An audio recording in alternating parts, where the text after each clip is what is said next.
Hey guys, Lyniq here with your regularly scheduled dose of masochism. Today, I'm not edging myself with another challenge run or locking my dignity in a cupboard for content. No, I did something far worse. I willingly installed Star Wars Outlaws. A game that launched in 2024, got politely roasted, and then left to ferment in the Ubisoft basement like a forgotten sex toy.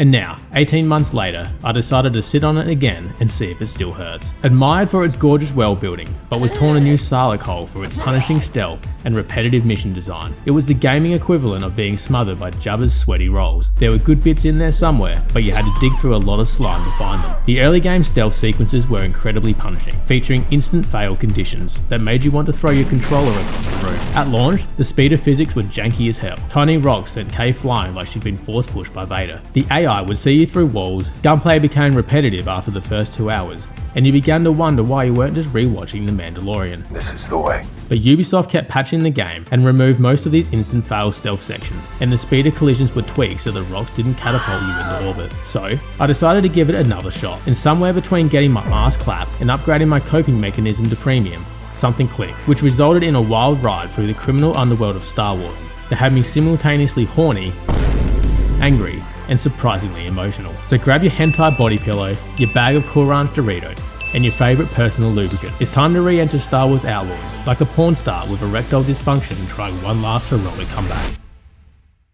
Outlaws is set between The Empire Strikes Back and Return of the Jedi, during the heights of the Galactic Civil War. That time period gave Ubisoft an excuse to explore the criminal underworld rather than the Jedi-Sith conflict. The protagonist, Vess, is a 20-something street thief who dreams of leaving her dump of a homeworld, Cantonica, and living a good life in the core worlds. She's accompanied by Nix, a fuzzy creature that looks like if an axolotl and a tribble had a love child with claws. Kay packs enough attitude to choke a bantha, but she's no Han Solo. She's rough around the edges and inexperienced, which is part of her appeal. Our story opens with Kay pulling a job with a crew led by a guy named Denian. They plan to break into the vault of Sliro, head of the Zerek Besh crime syndicate. Kay successfully cracks the vault, only to discover her companions are actually Rebel Alliance operatives, whose real objective is freeing their leader Asara Den. You think you're about to get paid, but then the rebels stun your ass and bail, leaving Kay to scramble out of Sliro's fortress like a drunk Twilight, leaving a one-night stand. Worse, Sliro thinks Kay orchestrated the break-in and places a death mark on her head. Kay hijacks a ship called the Trailblazer and makes an emergency hyperspace jump to the planet Asara, where she promptly crash lands. You land in a semi-open world region and meet Walker, a mechanic willing to repair your busted ride for a price. Because everyone in Star Wars is shady, Kay has to take odd jobs for various local syndicates to earn credits. These missions start off nice and simple, then immediately start social dick sensing your morals.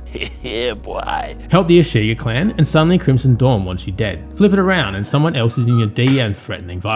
Your choices actually matter, and juggling the Huts, the Pike Syndicate, and Crimson Dawn made me feel like a proper outlaw instead of a quest robot with a pulse. Everything you do from this point on is about leverage. Favors, parts, intel, reputation. The plot only moves forward when you've bled enough errands for those around you. Eventually, Kay salvages a replacement nav computer from a shipwreck, but before she can leave, Walker double crosses her. He sells her out to the bounty hunter Vale Tormund. She's basically a Star Wars dominatrix with a bounty license that radiates daddy issues. But before Vale can blast Kay into space dust, Jalen Vrax and his hulking BX droid ND5 show up and save the day. A reprogrammed separatist commando droid delivering deadpan one-liners and radiating so much daddy energy it feels illegal under galactic law. Jalen wants Kay's help breaking into Sliro's vault, again, to steal his fortune, and promises freedom and riches. Kay, stuck onto Shara and with a price on her head, reluctantly joins. He sends her to recruit specialists, a safecracker, a heavy, a droidsmith, and a slicer. And this is where the game turns into a Star Wars Craigslist ad. Suddenly, I'm flying planet to planet,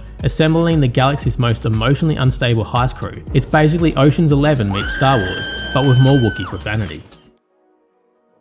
Our first stop is Kijimi, which radiates crime underworld energy. On paper, it's a simple job. Rescue Ankh the safecracker so we can crack Sliro's vault. It's easy money, quick in and out, nobody cries. Except this is Star Wars Outlaws. So the mission devolves into walk somewhere, negotiate with a criminal who smells like old Doritos, slip inside a base, turn off the lights, immediately trigger World War III anyway, so you start sprinting while ND5 scolds you like a stepdad who just saw your browser history included hentai nipple lactation. I'm not speaking from experience here. Oh shit, Dad, get out! And that's the important part, because this is essentially the game's entire gameplay loop. You're constantly doing prep work before you're allowed to do the cool part. And the prep work is always the same bullshit flavour of Ubisoft. Crawl through vents, switch off turrets, open doors, scan things, repeat. It's not hard, it's just boring. Like the game is trying to build tension, but sometimes it just builds chores. Along the way, we meet the Ashiga Clan. And they're not just a gang, they're a Melito hive mind ruled by a queen whose pheromones make all her children obey. Imagine trying to steal from a sentient ant colony that communicates through horny smell signals. Oh, it stinks. Nice and good. After meeting Kira and the dissident Krisk Ashiga, she crawls through passages, disables turret defenses in the control room. Everyone's sweating, Kay, the Ashiga, and me, because my controller's vibrating like it wants a safe word. As the firefight erupts, Ankh warns that Crimson Dawn intends to steal the Origin Strand, a piece of genetic code that gives its holder control over the entire hive, and suddenly, this mission turns from jailbreak into insect eugenics. Kay rushes in, fights off bros, and retrieves the glowing strand while ND5 exposes about Kira and her lust for power. And this is where the game does something genuinely spicy. It forces a choice. In Throne Room, Krisk and her mum are facing off like a royal family argument, except the winner gets to decide who lives and who becomes a cautionary tale. The Queen wants stability through the Empire. Krisk wants survival through Crimson Dawn. And for a hot second, it feels like Outlaws is cooking something. Actual underworld politics and real faction power plays that should cling to you like the smell of gamer sweat after a 14-hour Diablo binge. You know, the kind of choice that could ruin friendships, credit scores, and pelvic floors. We ended up siding with Krisk because frankly, the Queen's pitch is basically trust the Empire, and I'm not taking life advice from the people who invented planet killing. So Krisk takes the Origin Strand and immediately murders her mum. Bye bye, bitch. It's a great moment, brutal, uncomfortable, memorable, and it sells the fantasy that Kay's in a world where alliances are messy and survival is ugly. But here's the problem, it's basically a bullshit choice. It feels massive in the cutscene, then the game shoves it in a drawer. There's no long-term consequences, no meaningful shift in how the story plays out. It's like the game wants the dopamine of consequence without doing any of the heavy lifting. And that's what makes it frustrating, because if Outlaws had more choices like this, and actually committed to them, the story would hit way harder. Instead, you get this one awesome fork in the road that mostly exists to make you feel something, before the plot goes right back to the same bullshit. And Kajimi is where you realise that's either charming, or the start of your villain origin story. Next up, Tatooine, the galaxy's most overused sandbox. If Star Wars had a default map, this is it. Sand, scum, and enough nostalgia bait to make Disney executives moan quietly into a spreadsheet. Jalen sends Kay to recruit a bruiser named Hoss. You trace him to a Tusken raider camp where the poor bastard is strung up like a piñata for stealing a cracked dragon pearl. Kay and Nix infiltrate a cave, steal back the pearl, and barter for Hoss's freedom. Unfortunately, Hoss proves he's an asshole almost immediately. Why are you the way that you are? Once in Mos Eisley, he ditches you under the pretense of paying his bar tab, then loses a sabak match and literally wages Nix, your sweet furry companion, as collateral. The Gamma sells Nix to Jabba the Hutt, and now you're down a friend and up a debt. To get Nix back, Kay infiltrates Jabba's palace, sneaking past guards, rancor pits, and enough sleaze in the architecture that the walls feel like they're breathing. It's classic Star Wars, but it's also the first time stealth actually works for me, because I'm not doing it for credits or reputation. I'm doing it because somebody stole my little Chaos Gremlin. Every near spot, every close call, every stupid stealth stumble actually matters because the payoff isn't loot, it's Nix. And when I finally get him back, it's not some huge cinematic victory. It's just relief. Real, gross, emotional relief. Kay feels whole again, I feel whole again, and that's when it hits me. Hell, I care now. But the rescue doesn't go fully to plan, and you're captured alongside Vale and that backstabbing slab of testosterone, Hoss, thrown into a pit for Jabba's amusement and forced to fight your way out. But Hoss doesn't make it out of the pit. In a wonderfully karmic moment, he tries to yank his chain to throw Vale towards a pair of hungry dogs, only for Vale to flick her shackles and send him tumbling instead, where the dogs proceed to clap his cheeks. With the dead weight gone, Kay and Vale flee, straight into a Rancor. With no way of dealing damage, they improvise, igniting fuel pods to burn the Rancor and bait it into ramming the hangar door. The beast goes down and they squeeze through the breach. Of course, the escape fails spectacularly. Jabba's enforcers are waiting outside and the duo is dragged back to his throne room. Vale cuts off Kay mid-apology and begs for mercy, entertaining the slug enough to spare them. Jabba orders them to infiltrate an Imperial-controlled base to identify a Zarek Besh mole in his palace. The subsequent mission plays plays like a horny buddy cop movie from hell. So you sneak past stormtroopers, hack terminals, nab the mole's identity, and race out on speeders while the Imperials swarm. An AT-ST boxes you in, that is until ND5 rolls up in the Trailblazer and absolutely rearranges that walker's guts. Up to this point, I was genuinely close to bailing. I was bored, I was repeating missions on autopilot, and I could feel the why am I still playing as itch setting in. I was struggling to get into the story, the gameplay was repetitive, and I was almost at the point where I wanted to stop playing. However, when Nix was taken, I realised how attached I had become. Without Nix, Kay feels like half a person. Sneaking through Jabba's palace to rescue him genuinely made my heart race and sphincter pucker. When I finally got Nix back in my arms, something deep inside me twitched. Could have been love, could have been the 4 vodka cranberries doing a hostile takeover of my bloodstream, but for the first time, I actually felt something for Kay and her Chaos Gremlins. This was the turning point where I stopped treating Outlaws as a joke and started rooting for these characters. And honestly, that pisses me off because I wanted to hate this game. But from this point forward, the game had me by the trouser serpent. Lastly, on our recruitment drive, we have Akiva, which isn't some template garden world. It's a humid outer rim sweatbox where the Empire only shows up every 10 years to collect taxes and look intimidating. I am the danger. The planet was once a separatist droid factory hub, so its jungles hide rustling battle droids, pirate camps, and a thriving black market. Kay comes here because Jalen needs a droid smith, and the only one crazy enough to work with her is Gedeek, a Rhodian tinkerer known as the Toymaker. So we infiltrate Research Station 57, an Imperial compound built atop the old Separatist factories. The station's courtyard is guarded by stormtroopers and a turret that Gedeek designed, so of course it tries to melt your face off. Inside his workshop is pure chaos, droid guts on the floor, and enough clutter to make my nipples lactate. Gedeek immediately freaks out, assumes you're an executioner, and almost turns you into a one-time suppository of getting fisted by his blaster, before realizing you're not here to murder him. Once he lowers his blaster, he confesses that he joined the Empire to avoid prison and deeply regrets creating the Viper Droid project, now being used by the Empire. He agrees to join your crew on one condition: you must help him steal back his Viper droids for the Rebel Alliance. From there, the station turns into a blur. You choke out officers, hack terminals, bring down defences, reprogram the Alpha Viper, and the whole thing escalates into alarms, firefights, and hold the line nonsense while Gedeek uploads files at the speed of dial-up. ND5 barges in mid-firefight, dragging stormtroopers behind him like pussy vultures, coming to devour his ass. It's chaotic, it's messy, but it's also kind of fun. And right when you're riding that high, ND5's power core starts failing. Daddy 5 collapses mid-conversation, and suddenly, you're babysitting a 300-pound droid with low battery. And that hit me way harder than it had any right to, because up until now, ND5 has been utility, but the second he drops, the game flipped the switch. This isn't a tool malfunctioning, this is a crew member going down. And Kay's reaction matters. She doesn't go, damn, that's inconvenient. She goes into fix him now mode, not because the mission needs him, but because she does. Gedeek suggests visiting Temlin Wexley. Temlin leads you down into the catacombs beneath the city, an ancient separatist factory crawling with fungus and hostile Venga creatures. Deep in the factory, you stumble upon Asara Den and his rebel cell, who are using the complex as a hideout. ND5 collapses again, and Asara offers a deal. He'll fix your droid if you help free prisoners from a Hutt cartel outpost near a lake. Of course, the outpost is crawling with Zarek Best thugs and battle droids. It's not the most creative mission in the world, but it lands because the stakes are finally character driven. Once everyone's safe, Asara repairs ND5 using spare parts from old B-series droids. Kay passes out and experiences a surreal flashback while unconscious. Think Force Vision, but with more guilt and sweaty balls. Brother, Kay wakes up on the Trailblazer to ND5 looming over her with peak dad energy concern, and Asara casually posted up like he's always belonged there. Dude's carrying a heavy blaster big enough to file a noise complaint with your asshole, easily filling the hole Hoss left behind.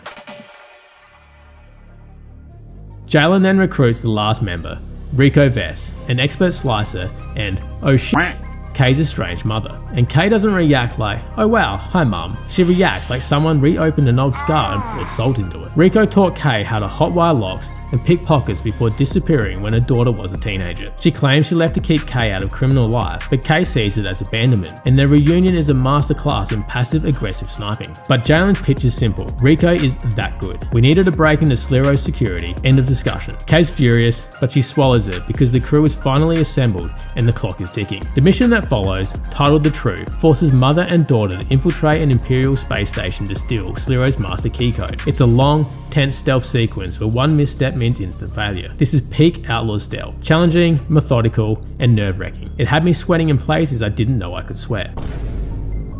But what makes it really isn't the stealth, it's fucking Riko. She's in your ear the whole time, not helping like a parent, but grading you. The kind of support that feels like being corrected in public. And Kay keeps biting back because she wants answers more than she wants peace. Up in the vents, Kay reaches a viewing room and witnesses Sliro's spine dissolve in real time as Darth Vader eats his ass for losing Rebels.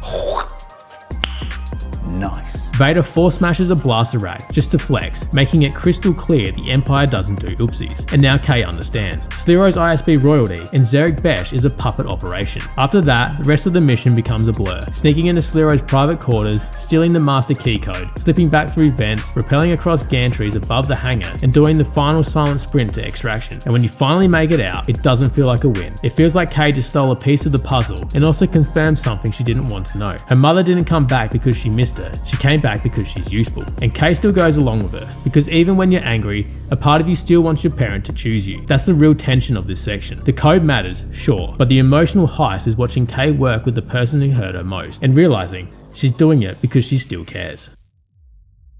The final heist actually feels like a finale. You and the crew roll into Sliro's vault like the whole game's been edging towards this moment. Aang cracking locks like he's finger blasting destiny, Gedeek turning droids into unwilling sex puppets, and Riko slicing security with the same casual energy I used to open can of Pringles. For one glorious stretch, Outlaws stops being Kay does everything and becomes an actual team job. Rogue One energy, but with more profanity and fewer people trying to die nobly for the plot. But It's a trap. Sliro corners Kay and orders Vale to kill her. Vale, who spent half the game being a self-serving menace, finally picks a side. Not because she's good, but because Sliro's a coward and she's sick of being his disposable tool. She drops him, holds off his guard, and buys you the seconds you need to escape. You haul ass out of the station with your crew, only to get slapped with the plot twist from hell. Jalen has betrayed everyone. Turns out his master plan was to dethrone Sliro and slide his greasy cheeks into the Zerek Besh throne. He stuns Kay, nabs Asara, joinks the Codex, and leaves you trapped on the Trailblazer, catching hands and hemorrhoids, both inflamed and poorly timed. Actually, Megan, I can't sit anywhere. I have hemorrhoids. Aang and Gedeek rescue Kay and discover that the Trailblazer has been tracked onto an Imperial Star Destroyer. Determined to save ND5 and Asara, Kay infiltrates the destroyer, where she literally walks into a meeting between Sliro, Jalen, and Darth Vader. Vader agrees to let Jalen take over Zerek Besh in exchange for loyalty to the Empire. Jalen reveals he is Sliro's older brother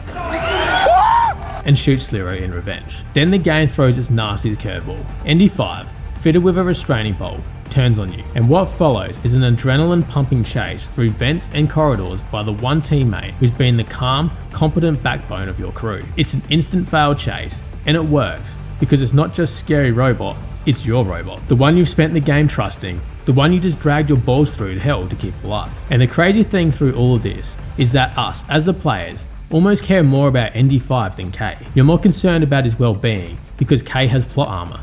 ND5 does not. And the tension really explodes when you have to restart the Revelator's power cores manually. You creep into a generator room, yank levers, and override panels while ND5 prowls, and if he gets within melee range, you're toast. Core number 2 demands chaos. Slam 2 override switches, evade ND5's charge like you're avoiding a colonoscopy, then hide behind crates until he thunders by. Only after stunning him can Kay tear off the restraining bolt. It's frightening, exhausting, and sexually confusing. The kind of encounter that leaves your cargo cobra standing at attention, whether you like it or not. Freed from Imperial control, ND5 turns his fury on Jalen. He guns the traitor down without hesitation, saving Kay and fulfilling his arc. Kay, ND5, and Asara escape the Revelator with the Codex, and with help from Asara's rebels and whichever syndicate you have the highest reputation with, you blow up the Star Destroyer. Afterwards, Asara returns to the Rebel Alliance with the vital data. Aang and Gedeek decide to go into casino heist together. Let's be friends. Best friends. Vale is paid off with a copy of the Codex, and Kay and ND5 fly off into the sunset, ready for their next adventure. So how does Star Wars Outlaws hold up nearly 2 years later? Well, early on the stealth missions frustrated me. The story seemed unremarkable and I couldn't relate to Kay. But by the end, I'm glad I pushed through. Around the Jabba section, specifically when Nix was taken, I finally felt connected to the characters. The mission forced me to risk everything to rescue my fuzzy friend, and I realised I was invested. By the time I reached the final heist, I cared about Kay's survival and ND5's loyalty. Honestly, the rough launch ended up making the payoff so much sweeter. We survived the jank, the bugs, the misery, and past the choke point, it was mild chafe territory, and when the updates dropped, it felt like a well-earned reward for our collective hemorrhoid journey. Outlaws is one of those games that feels like shit at first, and then, against your will, worms its way into your crotch like an STD you didn't notice until it was too late. If you're a fan of Star Wars Criminal Underworld, Scoundrels, and Heist, you owe it to yourself to revisit Outlaws. Just be prepared for some lingering jank, and a protagonist who takes time to warm up. Now, if you'll excuse me, I'm going to pour another drink, pet my Nix plushie, and contemplate which Ubisoft game I should torture myself with next. But before you go, don't forget to smash that like button, leave a depraved comment, and subscribe for more horny retrospective opinions. And if you made it to the end, comment, "I brutally forced myself to puke and all I got was a ute," so I know which one of you are the real deal. And because I'm a shameless algorithm slave, there's an end card on your screen right now with another video YouTube thinks you'll love. Click it to continue the suffering. Until next time, stay horny, stay safe, and may your blaster never jam at an inappropriate moment.